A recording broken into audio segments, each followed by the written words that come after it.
Entrevista a Daniel Rodríguez, director de Relaciones Internacionales y Cooperación Técnica del Departamento Administrativo Nacional de Estadística del DANE. Según el realismo, actualmente la naturaleza humana de los colombianos se encuentra bajo presión en algún aspecto. Bueno, pues los colombianos sí tenemos una presión desde el punto de vista de la teoría del realismo.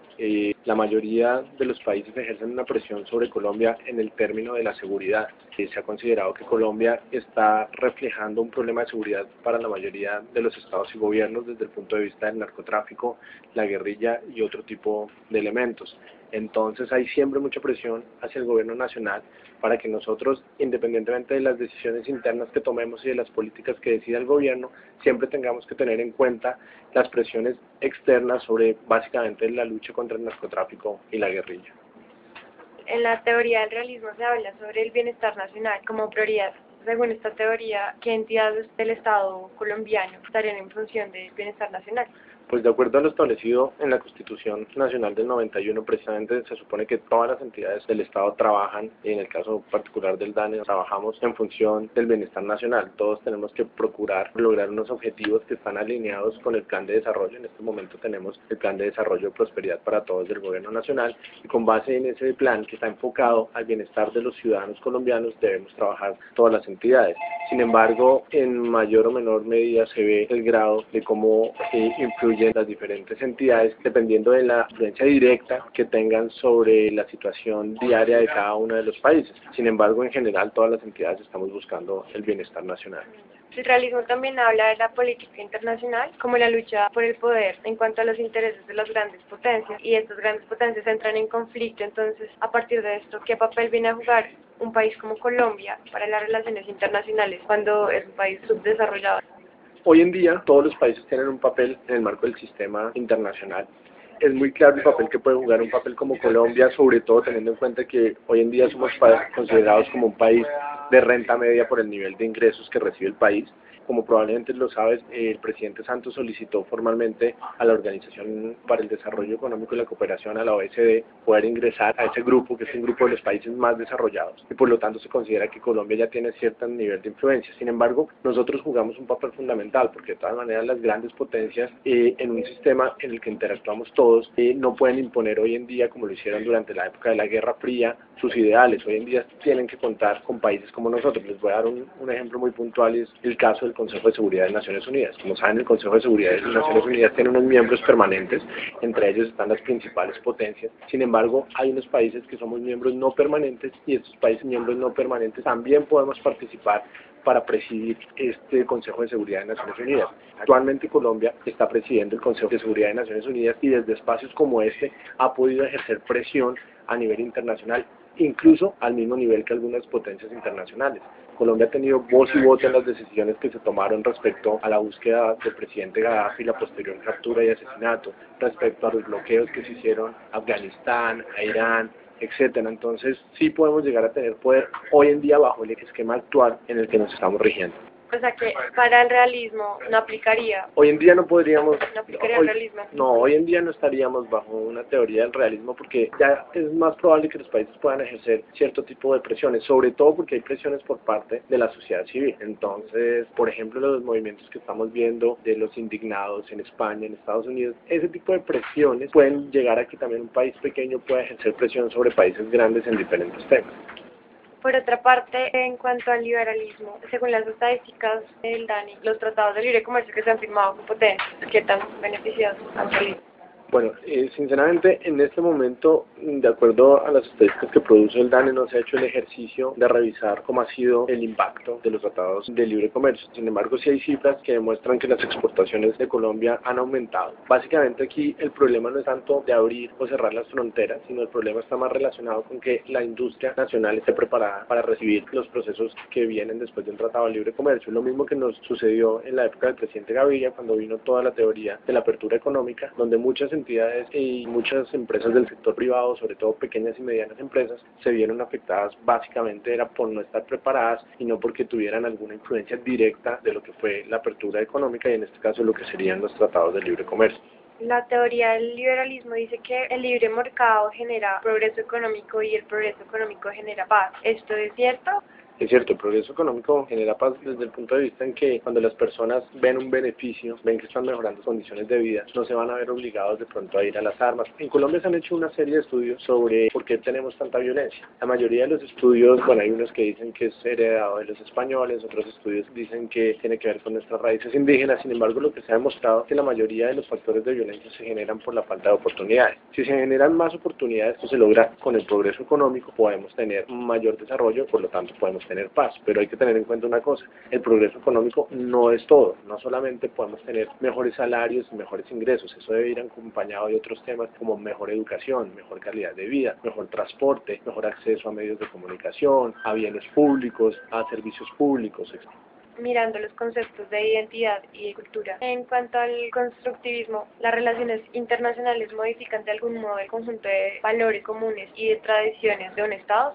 Es claro que la influencia de otros países hace que dentro de los países se lleven a cabo ciertas modificaciones, y cuando uno está en contacto con otras nacionalidades y con otras culturas, probablemente si encuentra algo que le llama la atención va a querer adaptarlo. Entonces sí es claro que hay modificaciones. De todas maneras, los gobiernos, sobre todo los gobiernos de América Latina, donde tenemos fuertes raíces indígenas, en el caso de Colombia que tenemos todo el tema de los indígenas, los afrodescendientes, se está tratando de preservar el tema cultural en estos aspectos. Sin embargo, es muy difícil. Uno puede ver a los indígenas hoy en día utilizando celulares, usando televisores, computadores, y todo eso es una influencia que mientras existan relaciones con otros estados, incluso dentro del mismo estado, existan relaciones interculturales, pues siempre va a haber una transmisión donde cada sociedad va a tratar de adaptar algo que le llama la atención.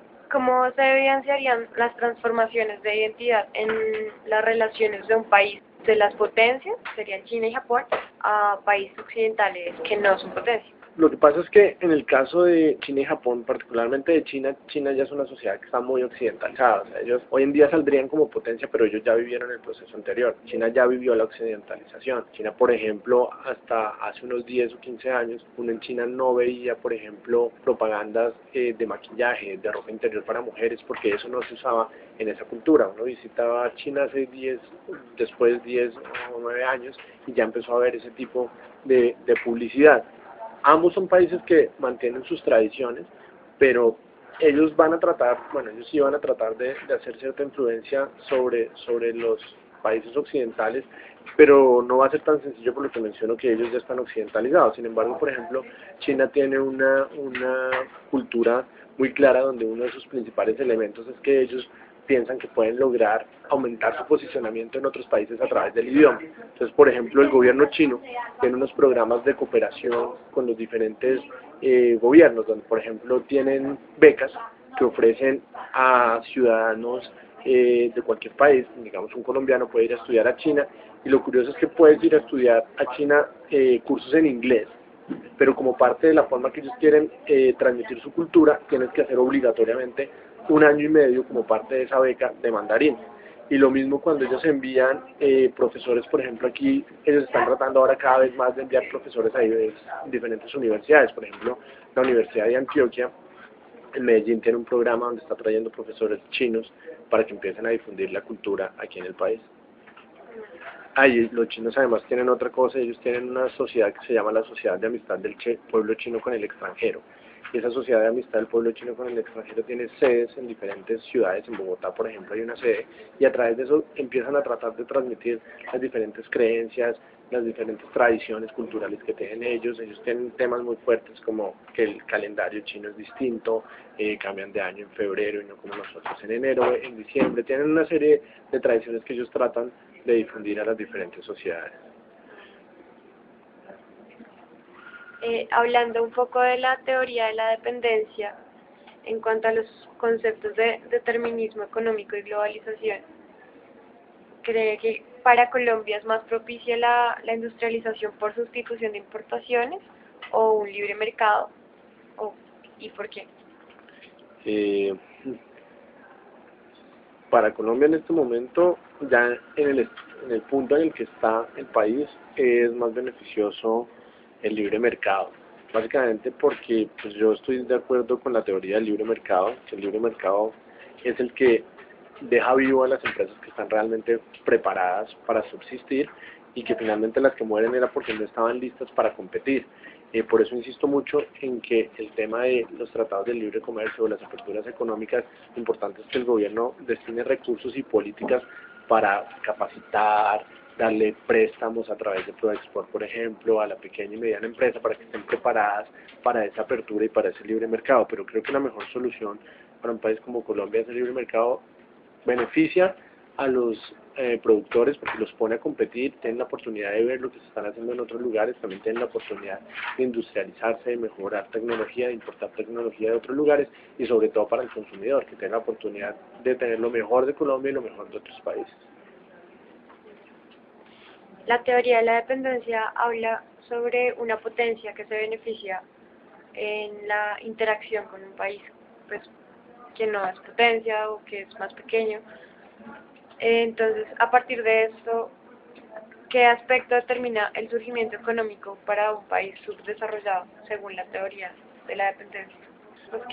Bueno, lo que pasa es que, pues de acuerdo a la teoría de la dependencia, básicamente lo que se buscaba era que los países, había unos países potencias que tenían, otros países que tenían una dependencia económica de ellos y no podrían, eventualmente no se buscaba que surgieran, sino simplemente que estuvieran proveyendo a ese país desarrollado en materia prima, de mano de obra económica y de una serie de cosas que ese otro país necesitaba para enriquecerse, para iniciar un proceso de industrialización y luego para convertirse en una potencia.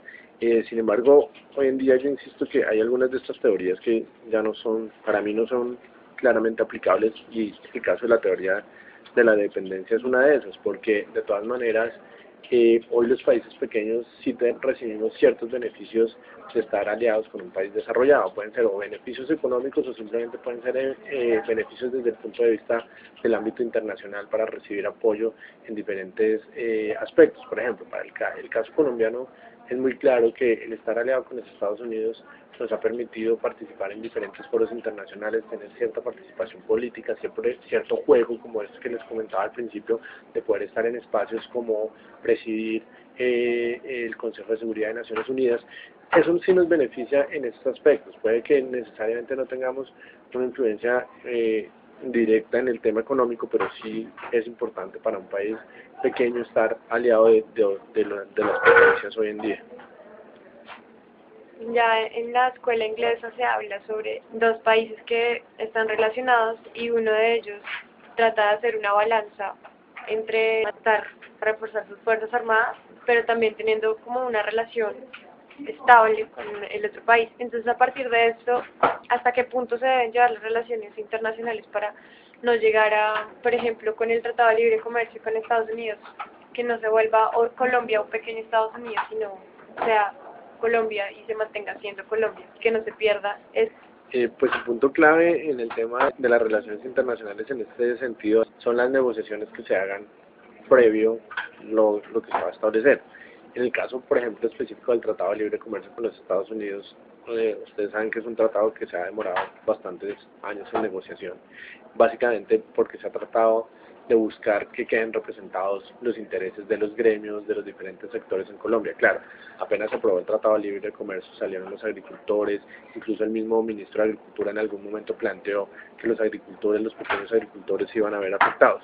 Sin embargo, la clave, repito, es el tema de las negociaciones. Hoy en día, afortunadamente, estamos en un espacio y en un sistema internacional donde es más fácil que los países pequeños podamos poner sobre la mesa las necesidades que tenemos y podamos plantear ciertas condiciones a la firma de los tratados. Es claro que todavía las potencias pueden ejercer cierta influencia, pero nosotros estamos en una mejor posición para tratar de establecer condiciones que nos lleven a un juego de gana-gana y donde no simplemente estemos sometidos a convertirnos en un nuevo estado de los Estados Unidos como es Puerto Rico.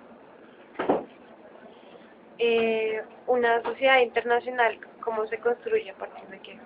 Pues una sociedad internacional básicamente yo creo que se construye a partir del diálogo. Lo primero es el diálogo y el respeto. ¿A qué hago referencia con este tema? Yo creo que en la sociedad internacional lo primero es que tengamos espacios de discusión. Un espacio claro de discusión es la Asamblea General de Naciones Unidas, por ejemplo. Yo siempre digo que mucha gente siente que la Asamblea General